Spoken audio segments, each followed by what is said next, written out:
David prayed and fasted, not to mention, of course, that as king, he naturally gave the sick boy the best medical and personal care that he could give.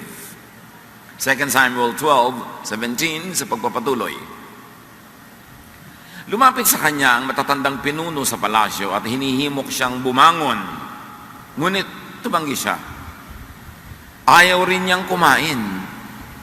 Sapagkat ang batang may sakit ay hindi naman nakakakain, sapagkat ang batang may sakit ay hirap sa buhay at hirap sa kanyang nararamdaman, dinamayan niya. Hindi rin siya kumakain, tinanggal niya ang kanyang mga ginhawa. 2 Samuel 12:18-19. Pagkalipas ng 6 na araw, namatay ang bata.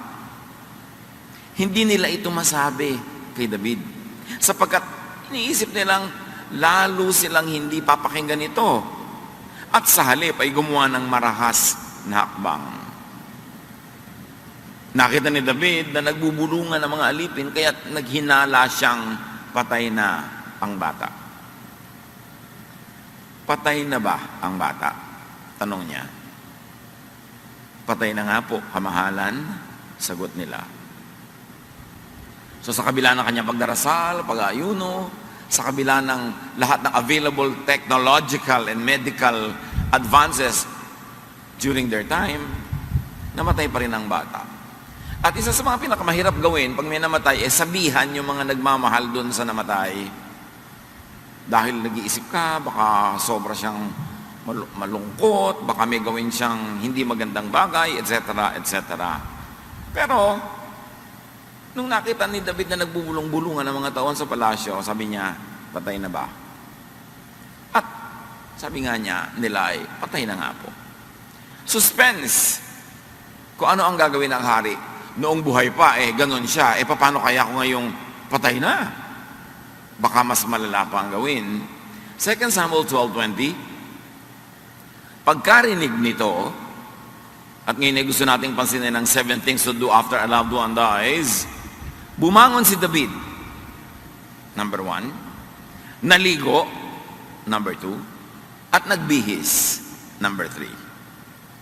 Number 4, pumasok siya sa bahay ni Yahweh, sa bahay dalanginan, nagpatiripa at nanalangin, number 5. Pagkatapos umuwi siya, number 6, at humingi ng pagkain, number 7.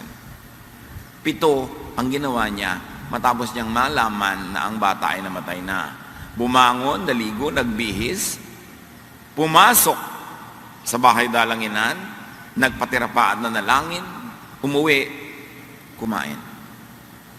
2 Samuel 12:21-23.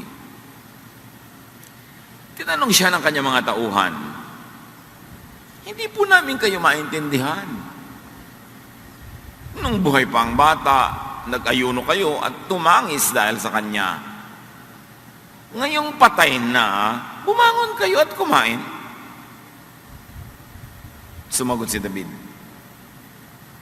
nung buhay pa ang bata, ako'y nag-ayuno at tumangis sa pag-asa kong kahabagan ako ni Yahweh at pagagalingin ang aking anak.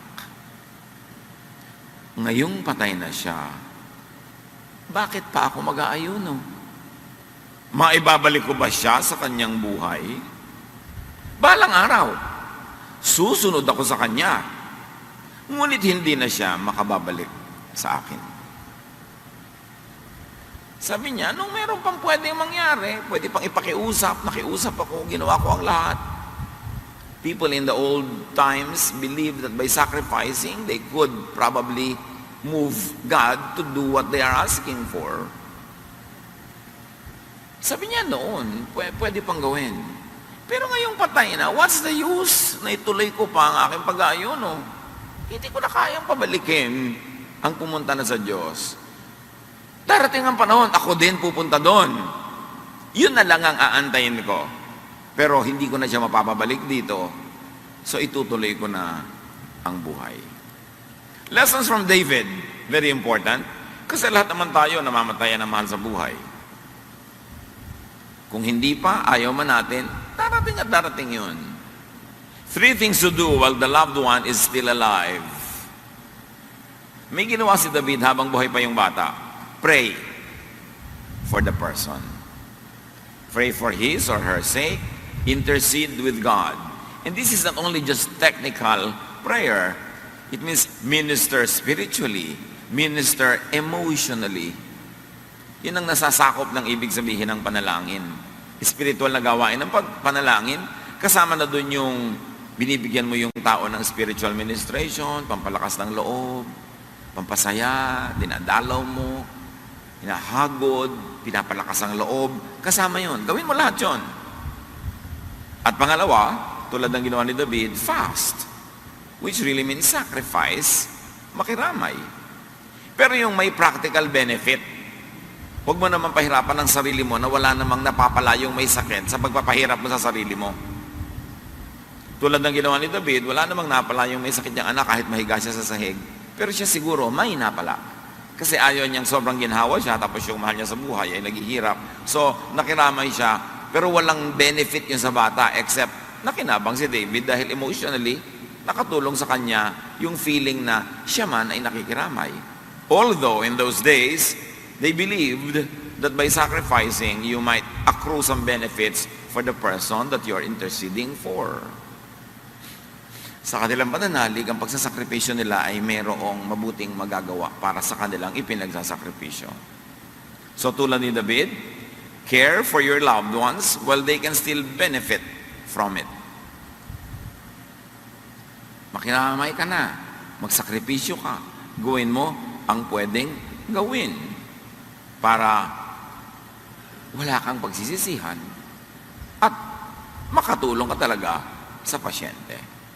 Give according to your ability and according to the person's need. Ano ba ang kanyang kailangan at ano ba ang kaya mong ibigay? Emotionally, spiritually. Magpalakas ka ng loob, magpasaya, magbigay ng kaaliwan sa isang taong nahihirapan. Why? Because more loving before someone dies means less mourning after. Mas marami kang pag-ibig, pagmamahal, pag-aaruga habang siya'y buhay pa, mas konti ang pagsisisihan mo at ipagluluksa kung siya'y namatay na. Kaya yung mga sobrang makapagluksa, sobrang makapagwala, sobrang makaiyak, pag namatay, iniisip ng mga ibang chismosang nakikipaglibing, siguro may atraso yan sa namatay, kaya ganyan. Kasi kung talagang binigay mo na lahat ang maibibigay mo, tulad ni David, nung umalis, hindi naman siya masaya, pero wala na siyang dapat pagsisihan. Kasi naibigay naman niya ang dapat niyang ibigay. At pangatlo, obviously, it went on without saying, sa case ni David, give the best care you could give. Habang buhay, ibigay mo ang pinakamabuti mong pwedeng ibigay. Komportabling higaan, hindi yung ang pagkaganda-gandang ataol kung kailan patay na. Ngayon, kung nabigyan mo ng komportabling higaan, bibigyan pa ng magandang ataol, hindi okay. Pero yung hindi mo nang pinahiga sa ginhawa nung nabubuhay, para ano yung magandang masyadong higaan kung patay na. Yung nung may sakit, dalawin mo ng dalawin, punta mo ng puntahan. Hindi kung kailan namatay na, doon kalamay ng lamay 24/7. Gawin mo na ako nung pwede mong magawa. Give your time, your talent, your treasure to the person that you care about. Para kung siya ay bawian ng buhay at sumalangit, no regrets. Mas maluwag sa dibdib. Hindi masaya, pero hindi sobrang malungkot. So, reviewin natin the 7 things to do after a loved one dies. Or very, very technically, after a loved one returns to God. Kasi pag sinabi nating die, namatay, para ang lungkot. Pero yung sumalangit, may konting bahid ng lungkot, pero sumalangit naman pumunta sa Diyos, so huwag ka ng sobrang malungkot. Anong ginawa? Bumangon si David, sabi ng verse. So you stand up from that floor, whatever your floor is. Kung sumakabilang buhay na ang mahal, rise from your suffering, from your pakikiramay. Stop sacrificing. Make yourself more comfortable. Hindi yun dapat ika-guilty kasi tapos na. Si David ay naligo. So, what do you do? Refresh. And in your life, it means restore yourself. Ibalik sa normal. Maging ang iyong ayos, ang iyong itsura. Sabi sa Bible, nagsuklay siya, nagdamit ng maayos. At siya ay nagbihis, nagsuklay, which means you prepare to face the world again. You prepare to get on with life. Ang Diyos na nakakaalam ng pinakamabuti, kinuha na siya, ikaw hindi pa. So it means dito ka pa, dito pa ang assignment mo. Huwag kang sumama sa libing, huwag kang sumama sa hukay. Kaya ka hindi pa kinuha ng Diyos, dito ka pa. So maligo ka, magbihis, magsuklay, at patuloy na mabuhay. At ang ginawa ni David, pumasok siya sa bahay ni Yahweh, sa bahay dalanginan. So what do you do? Worship. Lalo na namatayan, sumakabilang buhay ang mahal sa buhay, lalo kang lumapit sa Diyos. Worship. Yung iba nagagalit pa sa Diyos eh. Meron nga akong classmate nung high school, nung namatay yung tatay niya, yung nanay niya sa libing, minura ang Diyos. Siyempre, nandilat lahat ng mga chismosang nakikipaglibing. At pinag-usapan siya ng pagkahaba-haba pagkatapos noon. Nawalan ka na nga ng mahal sa buhay, makikipagkagalit ka pa sa Diyos, edi sobrang lugi ka na niyan. Lalo kang lumapit sa Diyos kasi siya na lang ang pag-asa. Siya ang iyong pag-asa para gumaling ng sugat ng puso, para ka magkaroon ng kaaliwan at lakas ng loob. Affirm, strengthen your faith in God, in spite of. Si David, sa kabila ng dalangin niyang hindi dininig, nag-worship siya. In spite of you not receiving a yes answer. And affirm, strengthen your faith in God because of your loved ones passing. Because now, you need God more. So huwag magdramang bukid, magpakatalino, lalo kang kumapit sa Diyos. Huwag magtampo. Diyos ang nagbigay, Diyos din ang babawi. Bakit ka nagmumroblema dyan? Ikaw ba nagbigay ng buhay doon sa mahal mo sa buhay? Hindi, Diyos. So siya din ang babawi. Para namang ikaw ang nagbigay, para ka sumamaloob dyan. Diyos ang may bigay. The Lord gives, the Lord takes away. At sasabihin nga nung iba, bakit pa yung asawa ko ang nawala? Eh ano, asawa ng iba? Bakit yung tatay ko? Tatay ng iba ang gusto mong kuhanin. Marami tayong mga tanong ko minsan. Bakit ngayon pa? Eh kailan? 300 years from now. Pagka tayo merong mahal sa buhay, tapos ang ganda-ganda ng samahan nyo, ang bait-bait niya, tapos kinuha siya ng Panginoon, imbes magalit at nabawi, magpasalamat ka at nakahiram. Nakahiram ka ng asawa ng 30 years, 40 years, salamat. Yung iba nga, buong buhay, hindi nakahiram eh. Nabigyan ka ng anak, napahiram ka ng anak, nabawi, salamat, nakapahiram sa'yo. Nakahiram ka sa Diyos ng nanay, ng tatay, ng tiya, salamat. Nung binawi, tulad ng anumang bagay na hiniram natin, na very useful, ang dapat mong gawin, magpasalamat ka doon sa bumabawi. Hindi yung nagagalit ka pa. Buti nga nakahiram ka. At magtiwala, lalong lumapit, lalong kumapit sa Diyos. Isa pa ang ginawa ni David, nagpatira pa at nanalangin. So you submit all the more to God. Lalo mong nakita na gano'n lang pala ang buhay, pwedeng mawala sa isang iglap.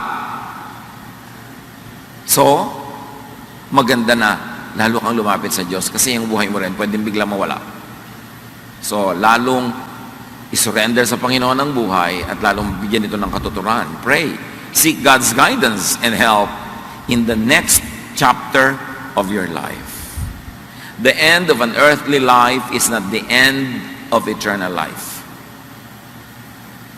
At sabi nga ni David, hindi na siya babalik sa akin, pero ako pupunta sa kanya. So tiyakin mo na ikaw nasa Panginoon din.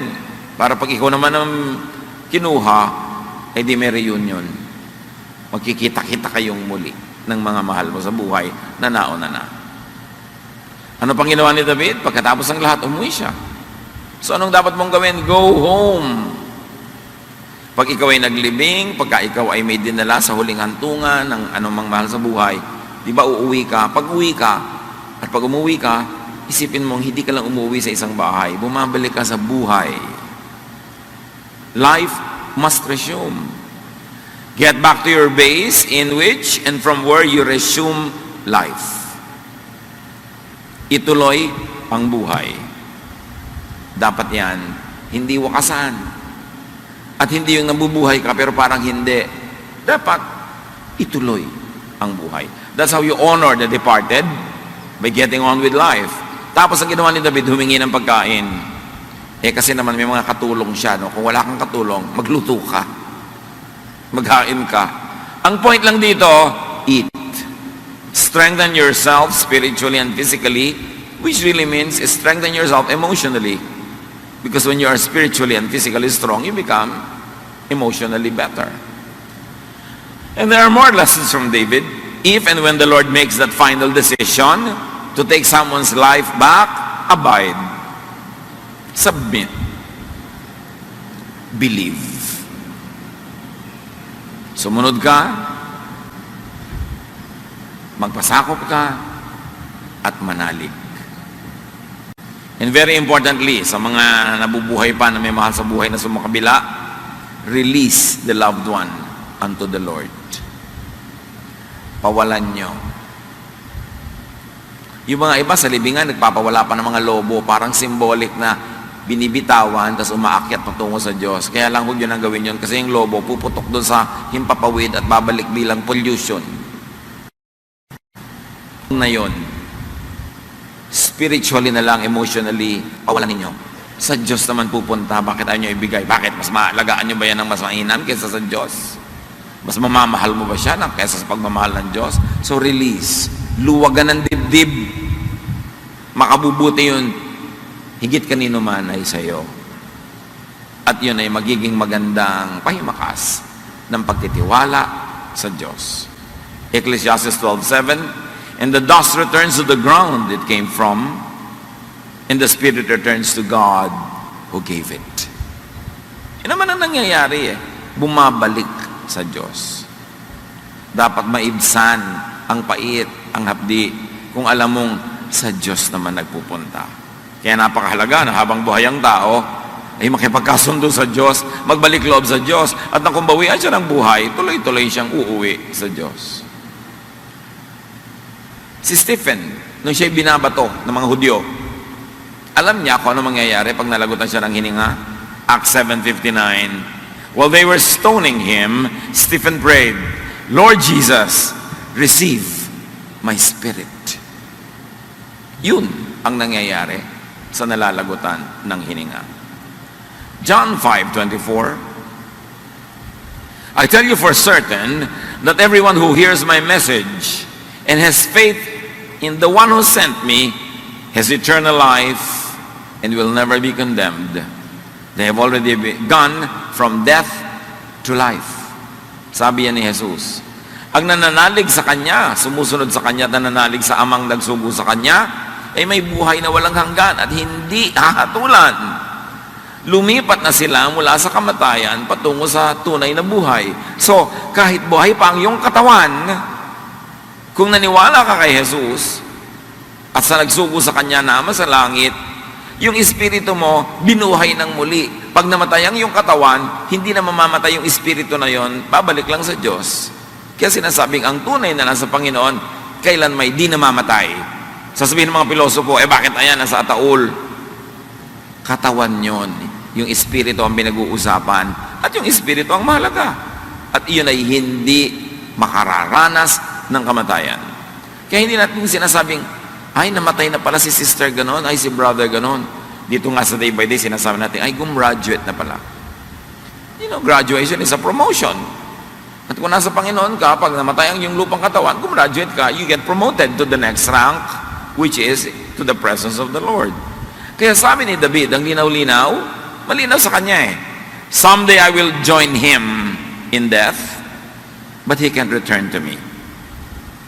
Yun na lang ang aabangan ko, na kami ay magkakasama muli doon sa kabilang buhay, hindi dito. Magkaka-reunion naman kayo. Yan ang lagi mong isipin kung mayroong mahal sa buhay na gumraduate. Lalo't pareho kayong nasa Panginoon. Revelation 21:3-4, I heard a loud voice shout from the throne, God's home is now with His people. He will live with them and they will be His own. Yun ang magaganap. Sa huling sandali, magsasama talaga ang Diyos at ang kanyang mga anak.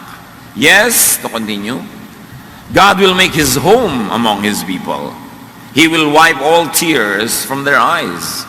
And there will be no more death, suffering, crying, or pain. These things of the past are gone forever. Na sa kabilang buhay, sa piling ng Panginoon, ay wala ng lungkot. Wala ng sakit. Lahat yun ay lipas na. Pero yun ay future tense pa. Now, ikaw na naiwan, you are still in your earthly body. Magpakanatap. Buuin ang loob. Ituloy ang buhay. Ano ang sakit niya? Ano ang hirap? Hindi yan bago. Lahat ng tao sa mundo, naranasan na yan.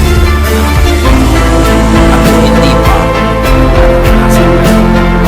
Bagaman mahirapan ang sakit, everyone survived it. So, walang bago sa mundo. At lahat ay naranasan na yan. Even Mary, the mother of Jesus, experienced mamatayan ng anak. And obviously, mamatayan ang asawa. Joseph obviously died before her. Alam nila ang naranasan natin. Alam ni Jesus. Alam ni Diyos. You must live the rest of your earthly life to the fullest. So be strong. May dahilan kung bakit buhay ka pa dito. Mayroon ka pang misyon. At kung hindi mo maintindihan yun, isipin mo na lang yung mas general na laging totoo. More people to love. Yan ang mission mo.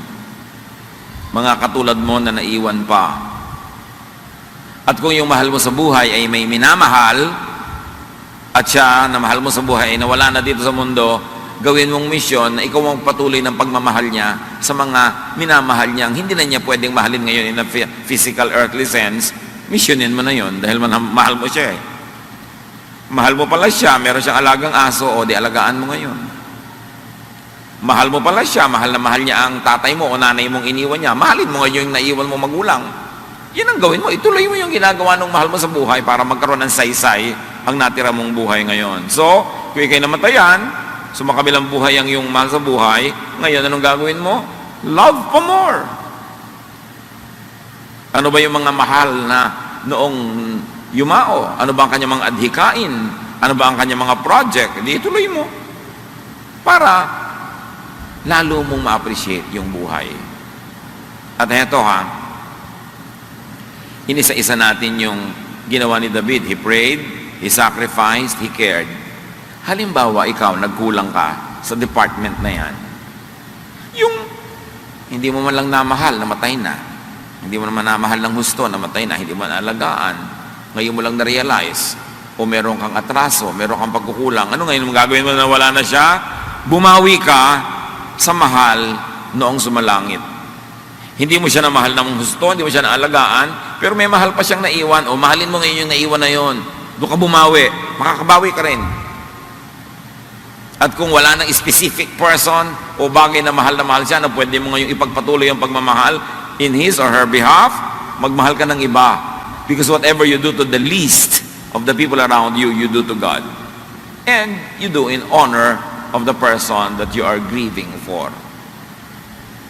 Napakasarap sana kung naibigay mo ang lahat, tapos sumakabilang buhay siya, di wala kang pagsisihan, kung minsan hindi mo nagagawa yon. Anong gagawin mo ngayon? Maggulok sa kabuong buhay? No. Ibigay mo ngayon yung pag-ibig na hindi mo na ibigay sa kanya sa ibang dapat ibigin, lalo sa mga mahal din naman niya. Bawi ka. May pag-asa. God is a God of second chances. Hindi yung lagi ka nalang walang chance at magluluksa ka buong buhay. And for now, while you are alive, inspired and energized by the memory of your loved one, do more. Love more. At kung hindi pa natin nararanasan itong mga kapatid, sana hindi mangyayari, pero tiyak na mangyayari. Lahat tayo uuwi at hahantong sa physical death, Meron tayong mga mahal sa buhay na may mauuna sa atin. Meron naman kumisan, tayo yung nauuna.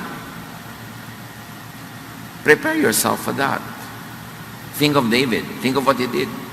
So that when it does happen, you will have very little or no regrets at all. And for the sake of your other loved ones, nakasama mo pa, ayusin mo ang iyong buhay. May mga pananagutan ka pa, may mga mission ka pa, meron ka pa mga dapat gawin. And empowered by the Spirit of God, it's very important to move on. God knows. Huwag nating madaliin. Sabi, to live is Christ, to die is gain. Yes, to die is gain for believers in the Lord. Meanwhile, hindi ka pa dead, to live is Christ. Do the work of Christ. Do the work of Jesus and keep on living. At pagka-assignment mo'y dumating na para tawagin ka ng Panginoon, it will come on time. But you don't have to rush it. Hindi kailangang i-fast forward, hindi kailangang madaliin. Natural lang lumungkot. Pero pag lumulungkot kayo, aliwin nyo ang inyong sarili. Huwag kayong magpakalubog-lubog sa lungkot dahil kakainin kayo niyan. Ang mahalaga, honor the memory of the departed loved one by doing the good things he or she has been doing, by loving those that he or she loved, or loving others instead. Because life goes on. Dear Lord, teach us. Turuan niyo po kami, Panginoon, na habang nasa paligid namin ang mga mahal namin sa buhay, mahalin na namin. At kung kunin niyo na, ay maging mas maluwag sa aming loob. At sa mga nagkaroon ng mga pagkukulang, hindi ito nagawa, at naging parang huli na dahil binawi na ang buhay ng mahal nila sa buhay,